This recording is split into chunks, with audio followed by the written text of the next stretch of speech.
आप देख रहे हैं समतुल्य परिमेय संख्या किसे कहते हैं। उसका आंसर ये है कि जब किसी परिमेय संख्या के अंश तथा हर में एक जैसी संख्या से एक जैसी संख्या से गुणा करने पर जितनी परिमेय संख्याएं बनती हैं उन सारी परिमेय संख्याओं को समतुल्य परिमेय संख्या कहा जाता है। अब यहाँ पर कह रहे हैं कि जब किसी परिमेय संख्या के अंश तथा हर में अरे परिमेय संख्या, मान लीजिए हमने एक परिमेय संख्या लिया, क्या है 3/7 ले लिया। 3/7 क्या है, एक परिमेय संख्या ले लिया हमने। अब कह रहा है कि परिमेय संख्या जैसे क्या है किसी परिमेय संख्या के अंश तथा हर में एक जैसी संख्या से गुणा करने पर, अब मैं 3/7 ले लिया। अब क्या है इसके 3/7 को हम क्या करें, एक ही संख्या से गुना करते हैं, अलग अलग संख्या लेंगे और उसको उसी को ऊपर नीचे से गुना करेंगे। तो अब इस बार हमने 2 लिया, देखिए 3 गुना 2 7 गुना 2, ऊपर नीचे हमने 2 को एक ही संख्या जो है ऊपर नीचे लेकर हम गुना कर रहे हैं, अंश और हर को गुना कर रहे हैं। 3 गुना क्या हो गया 6, 7 गुना क्या हो गया 14।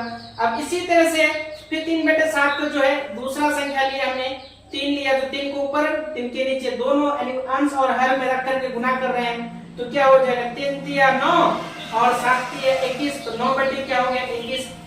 वही 3/7 को जो है दूसरा और एक संख्या लेते हैं, 4 को लेते हैं, तो 4 में क्या करें एक ही जैसा ऊपर नीचे एक ही जैसा संख्या से गुना करना है।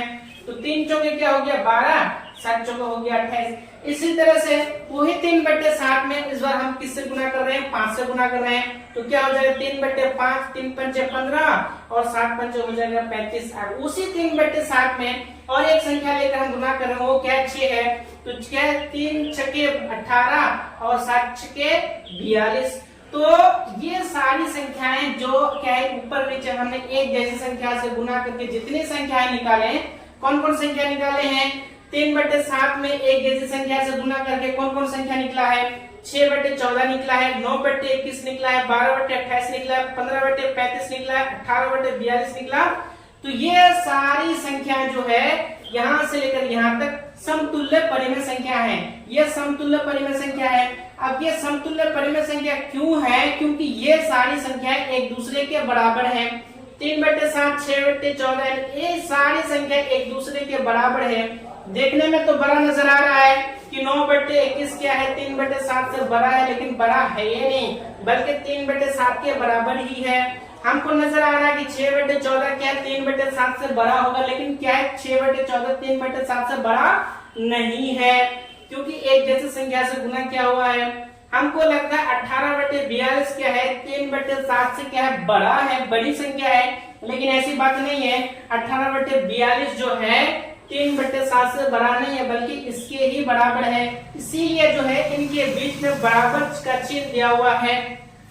ये सारी संख्या कौन संख्या कहलाएगा, समतुल्य परिमेय संख्या कहलाएगा। समतुल्य परिमेय संख्या जब हम अंश और हर में एक ही संख्या से जब उस अंश और हर को गुना करते हैं, तो गुना करने पर जितनी संख्याएं मिलेगी ये सारी संख्याएं जो है समतुल्य परिमेय संख्याएं कहलाएगी।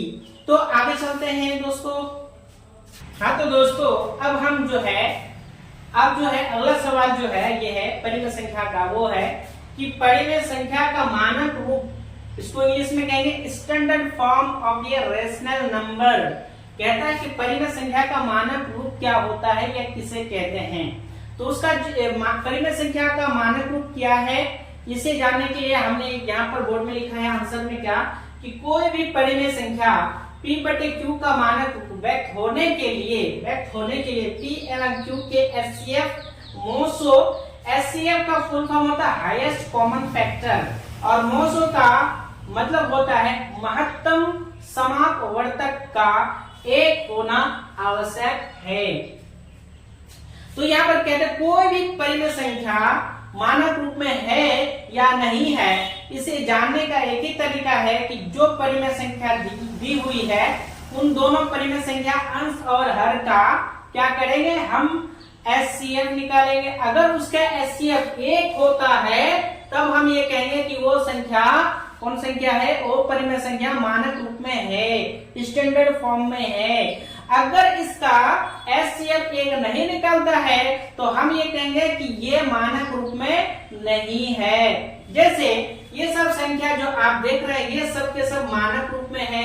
अब मानक रूप में क्यों है हम आपको बता रहे हैं कि -2/3 ये मानक रूप में है, स्टैंडर्ड फॉर्म में है। -2/3 मानक रूप में क्यों है? क्योंकि -2/3 का एचसीएफ क्या निकलेगा 1। जैसे हम आपको बना के दिखाते हैं। अब दोनों में -2 और 3 में बड़ा कौन है? तो आप बोलेंगे 3 बड़ा है, तो 3 को हम किससे भाग देंगे? 2 से भाग देंगे। तो क्या हो जाए 2 एकम 2। अब क्या है 3 से 2 माइनस होगा तो 1। अब इस 2 को जो है हम यहाँ उतार लेंगे। अब क्या हो जाएगा? अब 1 का पारा पढ़ेंगे तो 1 दूने क्या हो जाता है 2। तो 2 से 2 माइनस हो गया कट। तो यानी किससे कटा? लास्ट में अंत में किससे कटा? 1 से कटा। यानी ये की क्या है? -2 और 3 का क्या है? एचसीएफ 1 ही है, इसलिए ये क्या है? स्टैंडर्ड फॉर्म में है। अब -5/7 भी स्टैंडर्ड फॉर्म में कैसे है?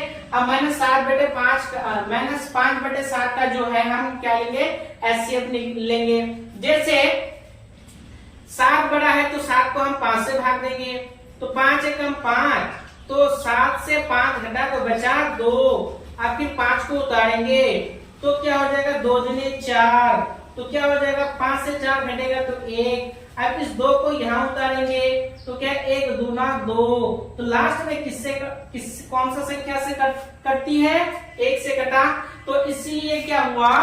5/7 ये भी क्या है? मानक रूप में है। -11/7 भी मानक रूप में है, क्योंकि इसका भी एचसीएफ 1 ही निकलेगा, ये भी एचसीएफ 1 ही निकलेगा, इसका भी एचसीएफ 1 ही निकलेगा। तो दोस्तों आपको समझ में आ गया कि परिमेय संख्या का मानक रूप किसको कहते हैं? जब कोई भी परिमेय संख्या का अंश और हर का जब हम मोसो लेंगे यानी एचसीएफ जब निकालेंगे तो उसका अगर एचसीएफ 1 अगर निकलेगा तो वो संख्या जो है वो परिमेय संख्या जो है स्टैंडर्ड फॉर्म में होगा, यानी मानक रूप में होगा। अब मैं एक संख्या लेता हूं, उसको मानक रूप में लिखता हूं। अभी एक संख्या लिया क्या है? 55/66 एक संख्या लिया, इसको जो है मानक रूप में लिखना है। मानक रूप में 55/66 को मानक रूप में लिखना है। तो मानक रूप में लिखने के लिए क्या करेंगे? हम क्या करते हैं? 5/66 को अभाज्य गुना हम करेंगे। 55 का अभाज्य गुना क्या है? 11×5=55। तो 1 गुना 5 लिखिए। 66 का क्या हो जाएगा? 11×6=66। तो ये और ये ऊपर नीचे कट गया तो बचा क्या? 5/6। तो 5/6 क्या है? इसका मानक रूप है। इसका 55/66 का मानक रूप क्या है? 5/6। क्यों? हम 5/6 इन दोनों का मोसो निकालेंगे तो क्या हो जाएगा? 5 एकम 5, तो 6 से 5 घटा तो 1। अब क्या है? इस 5 को यहाँ उतारेंगे तो क्या हो जाएगा? 1 5 6 5 किससे कट गया? 1 से कट गया। तो 1 निकला, इसलिए क्या है? 5/6। 55/6 का क्या है? ये मानक रूप है, स्टैंडर्ड फॉर्म ये है। तो दोस्तों आपको समझ में आ गया हो गया कि इस परिमेय संख्या का मानक रूप किसे कहते हैं। फिर आगे चलते हैं। आगे है दोस्तों अपरिमेय संख्या।